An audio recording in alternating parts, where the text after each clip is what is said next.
우리의 피난처시다. 아멘. 내가 일할 때 내 옆에서 도우신 하나님이란 제목으로 말씀 증거합니다. 내가 일할 때 내 옆에서 도우시는 하나님. 미국 역대 대통령 중 최초의 유색 인종이면서 또 퇴임 때까지 높은 지지를 받은 버락 오바마 대통령을 아실 겁니다. 우리 버락 오바마 대통령은 감동적인 연설로도 아주 유명한 지도자이죠. 미국의 9.11 테러 희생자 10주기 추도식에서 이 버락 오바마 전 대통령이 추도사를 맡게 되었습니다. 그래서 오바마 대통령이 단상에 올라 차분히 추도사를 시작을 하는데 기독교인이라고 하면 아주 익숙한 문장으로 시작하고 있습니다. God is our refuge and strength. 시작합니다. 시편 46편을 차분하게 낭독을 합니다. 그리고 난 다음에 그 어떤 견해도 말하지 않고 조용히 단상에 내려왔습니다. 한동안 추도식장이 정적이 흐르면서 더 많은 이의 마음에 강렬한 위로와 감동과 소망의 감동이 몰려왔다라고 하는 후기들이 올라와 있더라고요. 그 버락 오바마 대통령의 시편 46편의 추도사를 유튜브를 통해서 제가 들으면서 이런 생각이 들었어요. 본문보다 위대한 설교는 없구나. 본문보다 위대한 설교는 없다는 명제를 새삼스럽게 느끼게 하는 순간이었습니다. 성경을 뛰어넘는 영감의 설교는 없습니다. 하나님의 말씀은 성경이 완전하고 충만하다라는 것을 새삼스럽게 느낍니다.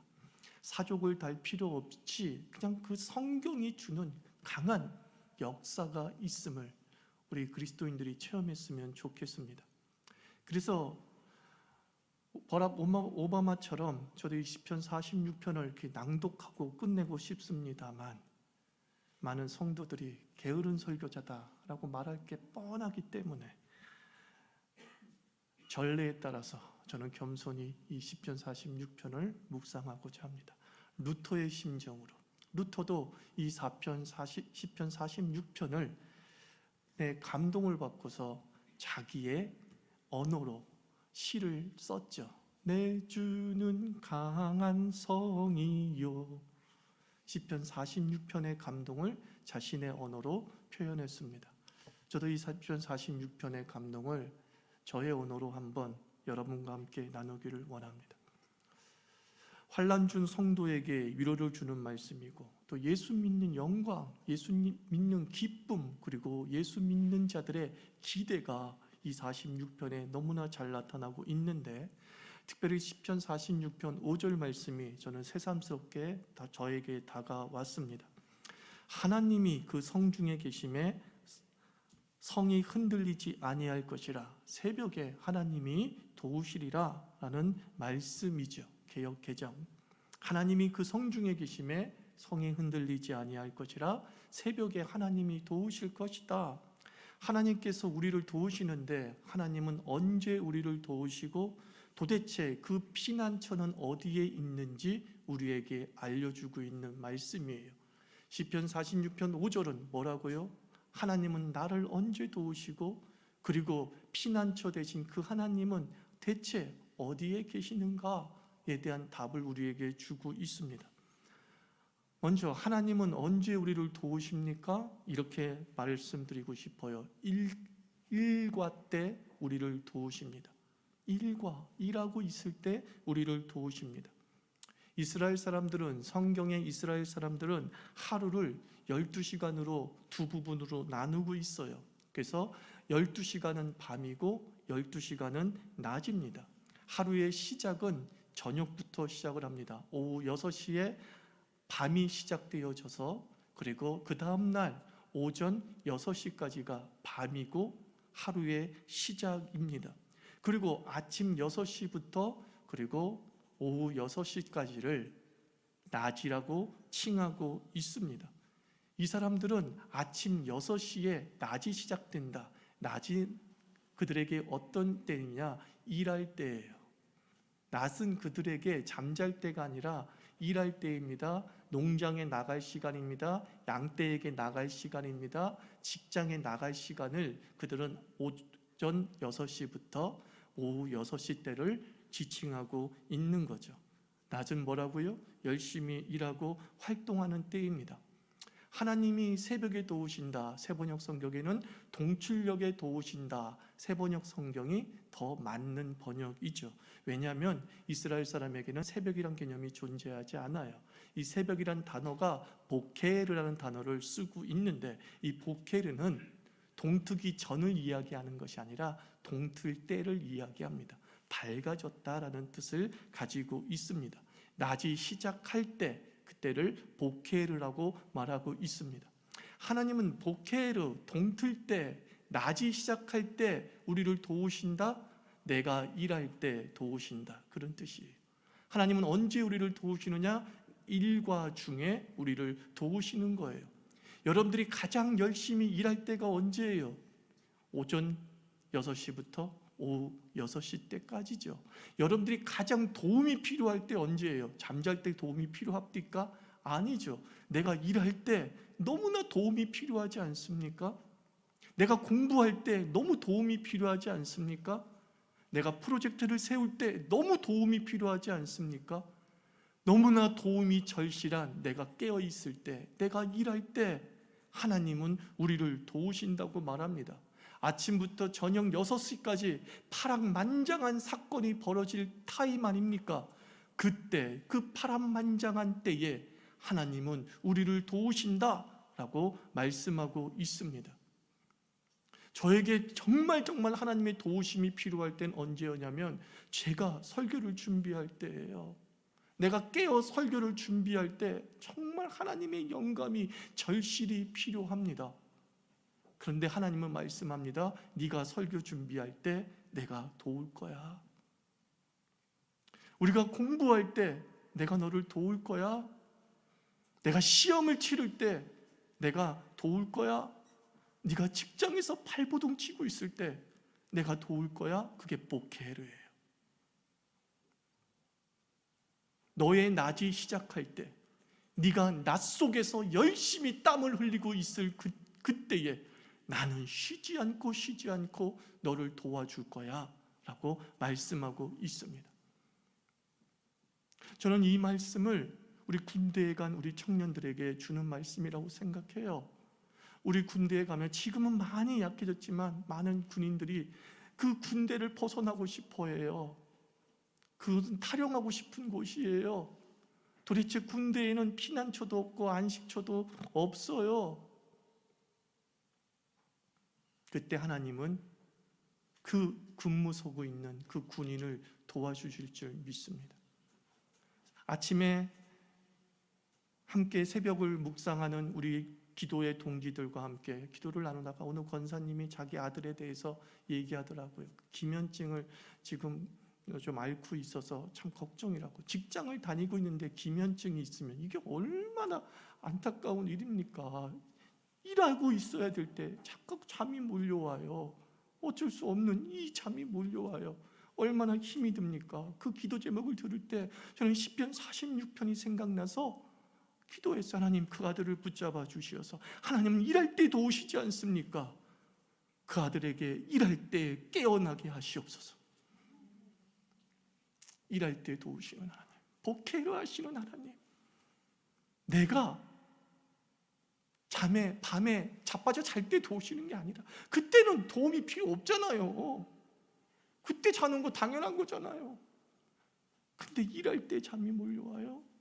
근데 말씀합니다. 그때 내가 널 도우리라. 일할 때 너를 도우리라. 얼마나 멋있는 말씀입니까? 낮에 너를 도우리라.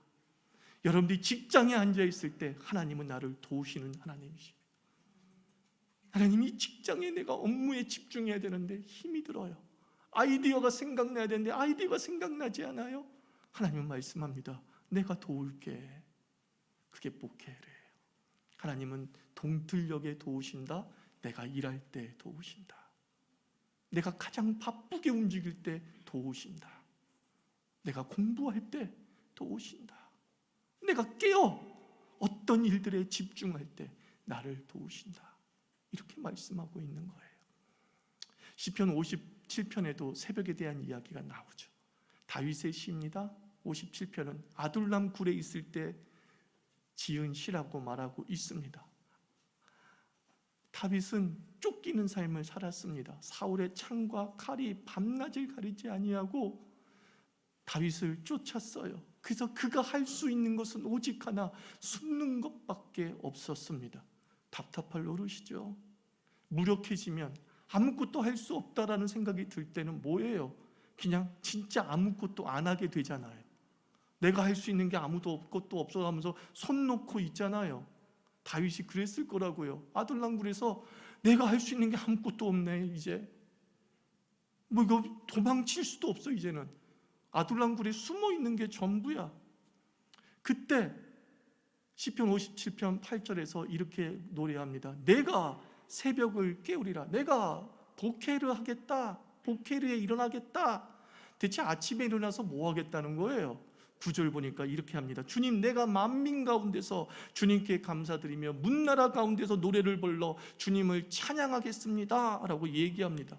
그닥 일과 중에 할 일이 없을 때 늦잠 자고 빈둥빈둥 거리고 살 수 있지 않습니까? 그런데 다윗은 결심합니다. 내가 일가와 동일하게 동틀 무렵엔 내가 좀 일어나겠다. 일어나서 난 뭘 하겠느냐? 하나님을 찬양하겠다. 쉬운 말로 기도하겠다 이야기하는 거예요. 아무것도 할 수 없고 무력하고 빈둥거릴 수밖에 없을 때에 자빠져 자지 않고 난 일어나서 뭔가를 하겠다. 기도하겠다라는 거예요. 시편 57편 가지고 7편 가지고 설교한다면 이렇게 얘기할 수 있겠죠. 하나님은 언제 우리를 도우시느냐? 기도 중에 도우십니다. 당신이 깨어 일과 중에, 기도 중에 도우십니다. 루터가 종교 개혁을 일으키면서 종교 재판정에 서지 않습니까? 다 가톨릭 사람들이에요. 사형이 내려줄 수 있는 상황이에요. 그 종교 재판 중에 그가 그 종교 재판 중에 기도합니다. 내가 여기 있나이다. 하나님이여 나를 도우소서. 아무것도 할 수 없어요. 루터는 첩첩이 둘러싸여 있어요. 적들에게. 근데 그가 할 수 있는 게 하나 있었어요. 그 낮에 그가 할 수 있는 일이 하나 있었어요. 기도하는 거였어요. 하나님, 내가 여기 있나이다. 나를 도우소서. 그리고 시편 46편의 찬양도 할 수 있는 존재가 되었던 거죠. 하나님은 언제 도우신다고요? 당신이 일할 때예요. 당신이 일할 때 우리를 도우십니다. 두 번째, 대책 하나님은 피난처가 되시는데 그 피난처는 어디에 있는가예요? 안식처는 어디에 있는가? 시편 46편 5절 하나님은 그 성중에 계심에 라고 말합니다. 성중에 계심에, 성중에 계심에. 근데 이 성중에 계심에라고 하는 이 문장이 히브리어 원문 성경에는 단 한 단어로 되어 있더라고요. 케레브, 이게요. 케레브란 단어를 우리는 그 성중에 계심에로 좀 늘어뜨린 거야. 근데 케레브의 원뜻이 뭔지 아십니까? 문자적 뜻이 가장 가까운 부분, 그게 케레브예요. 그러니까 그 성중에 계심에, 하나님은 그 성중에 계심에 무슨 뜻이에요? 가장 가까운 곳에 계심에, 그런 뜻이에요. 하나님은 어디 계세요? 가장 가까운 곳에 계신다는 거예요. 피난처는 어디 있어요? 가장 가까운 곳에 있다는 거예요. 9.11 테러로 다시 돌아가 봅시다. 거의 이제 20년이 돼가고 있지 않습니까? 20년인데 9.12 테러, 그 100층이 넘는 건물이 폭삭 주저앉으면서 붕괴될 때 너무나 많은 사람이 죽었어요. 근데 그 너무나 많은 사람이 죽은 이유 중에 하나가 뭔지 아십니까? 1층까지 내려오는데, 1층이 가장 안전지대잖아요. 1층까지 내려오는데 너무 멀었어요. 쉬운 말로 피난처가 너무 멀어서 죽었어요. 100층에 있는 사람들이 1층까지의 피난처가 너무 멀어서 죽었어요. 붕괴됐고 한 10분, 20분의 여유가 있었다고요. 그런데 1층까지 내려오는데 더 오래 걸렸어요. 엘리베이터도 망가지고 다 망가지면서 피할 시간이 너무 짧아서 그들이 죽었어요. 왜 죽었다고요? 피난처가 너무 멀어서요. 피난처가 없어서 죽은 게 아니야. 피난처가 너무 멀어서, 피할 곳이 너무 멀어서, 지진이 일어났는데 안전한 반석이 너무 멀리 있어서 수많은 사람이 그 지진의 요동 속에 휩싸이고 마는 거죠. 하나님은 우리의 피난처가 되십니다. 그 피난처는 어디에 있느냐? 케레브레요. 가장 가까운 곳, 한 걸음에 달려갈 수 있는 곳에 계신다는 겁니다. 땅이 요동치는 환란의 때에 갈라진 땅이 나를 덮치기 전에 피난처 대신 하나님께 피할 수 있는 거리에 나의 안식처가 있습니다. 예레미야 선지자는 예레미야 23장에서 고백하지 않습니까? 하나님은 먼 데의 하나님이 아니라 하나님은 가까운 곳의 하나님이라 그랬어요. 가까운 곳에 계신다는 거예요. 일터 옆에, 집 옆에, 잠자리 옆에, 놀이터 옆에 그 피난처가 있습니다. 환난 중에 피할 피난처요, 한 걸음에 달려갈 수 있는, 그 환난이 덮치기 전에 피할 수 있는 거리에 우리 하나님이 계신다는 거예요. 성중에 계심에, 성은 고대인들에겐 중심이잖아요. 그 도시의 중심이 성이잖아요. 그 성 밖으로 나가서 각자 일을 합니다. 근데 중심이라는 게 수학적으로 무슨 뜻이죠? 수학 좀 아는 사람. 중심은 뭐예요? 수학 원에서 중심은 등거리죠. 중심에서 아무리 선을 그어도 원은 등거리예요. 어디에 있든지 등거리예요. 당신은 어디에 있든지 간에 하나님과 최근적 거리를, 등거리를 유지하게 된다는 것 아니겠습니까? 그래서 저는 이 말씀의 뜻이 무슨 말씀인지 알겠어요. 결국 시편 46편 마지막에 너희는 가만히 있어 그래요. 너희는 가만히 있어. 이 말씀이 시편 46편 5절과 연결되니까 비로소 되더라고요. 너희는 가만히 있어. 무슨 뜻이에요? 너희는 가만히 있어도 될 정도로 피난처가 그렇게 옆에 있다는 거예요. 헐레벌떡 뛰지 않아도 될 정도의 거리에 피난처가 있어요. 가만히 있어. 저는 이 말씀을 묵상하면서 나의 오늘은 이 말씀을 어떻게 표현할까 고민했어요. 하나님 영감 주세요. 너희는 가만히 있어. 움직이지 않아도 될 가까운 거리에 하나님의 피난처가 있어. 이건 나에겐 어떤 의미입니까? 루터 같은 좀 시를 좀 쓰게 해주세요. 그래서 저는 가만히 있어를 이렇게 해석하고 싶어요. 피난처가 옵니다. 우리 그리스도인들은 피난처로 가는 존재가 아니라 피난처가 옵니다. 피난처가 와요. 환난 당하는 곳에 피난처가 있어요. 결국 내 옆에 피난처가 있어요. 그러니까 가만히, 즉 움직이지도 않아도 되는 거예요. 뛰어가지 않아도 되는 거예요. 헐레벌떡하지 않아도 되는 거예요. 피난처가 우리에게 옵니다. 우리가 고난주간, 부활절, 예수를 묵상하는 절기죠. 예수님의 이름이 뭐죠? 임마누엘이라 하리라 그랬어요. 임마누엘, 하나님이 우리와 함께 계신다. 오늘 제목으로 의역하면 내가 일할 때 내 옆에 계신 하나님, 그게 임마누엘이에요. 예수님은 성육신 하셨어요. 그게 뭐죠? 오신 하나님이에요. 하나님은 피난처로 가라 말씀하지 않고 피난처가 되시어서 우리에게 오십니다. 그게 임마누엘이고 그게 예수 오심의 의미입니다. 성경을 읽어보십시오. 하나님 나라는 가는 것으로 묘사되어 있습니까? 오는 것으로 묘사되어 있습니까? 하나님 나라는 오는 거라 그랬어요. 하나님 나라가 가까이 왔다 예수께서 말씀하고 있어요. 하나님의 나라가 가까이 왔다. 피난처가 온다. 안식처가 온다. 하나님은 우리를 환난 중에 도피하라라고 말씀하지 않고 그 환난의 터를 피난처가 되게 하십니다. 그 환난의 현장이 안식처가 되게 하십니다. 이게 살아계신 하나님의 역사예요. 이게 우리가 믿는 하나님이 타 종교의 신과 다른 이유예요. 하나님은 오시어서 그곳을 안식이 되게 하시고, 그것을 하나님 되게 하시고, 그 하나님 나라 되게 하시고, 그곳을 안식처가 되게 하시는 거죠. 하나님은 내 삶에 오십니다. 하나님은 내 고난 중에 오십니다. 하나님은 내 일터에 오십니다. 하나님은 내 병 중에 오십니다. 하나님은 내 침상에 오시어서 그것을 피난처가 되게 하시고, 그것을 안식처가 되게 하시는 거예요. 하나님은 얘기합니다. 그냥 부산 떨지 마. 가만히 있어. 야, 이리저리 막 헐레벌떡 하지 마. 가만히 있어. 너는 충분히 피할 시간이 있어. 왜냐? 네 옆에 피난처가 오니까. 이거예요. 1층이 갑자기 100층으로 올라와 버린다는 뜻 아닙니까? 순식간에 내가 1층에 있어요. 내 고난의 현장에 확 다가오세요. 얼마나 위대한 선언입니까? 사랑하는 성도 여러분, 하나님은 언제 도우신다고요? 일할 때, 깨어있을 때, 도움이 필요할 때.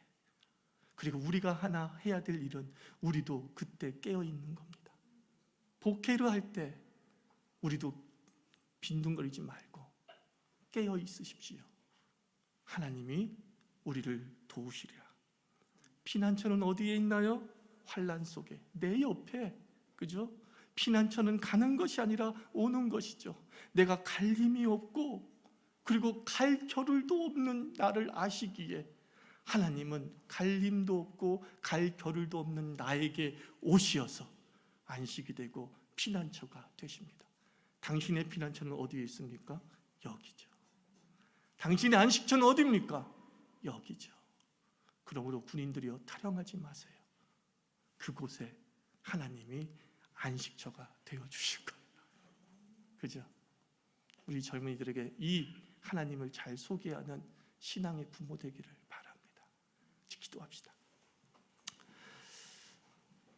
내 옆에서 나를 도우시는 하나님, 내가 일할 때, 그죠? 내가 가장 도움이 절실할 때에, 아이디어가 정말 필요할 때, 집중력이 정말 필요할 때 하나님은 도와주십니다.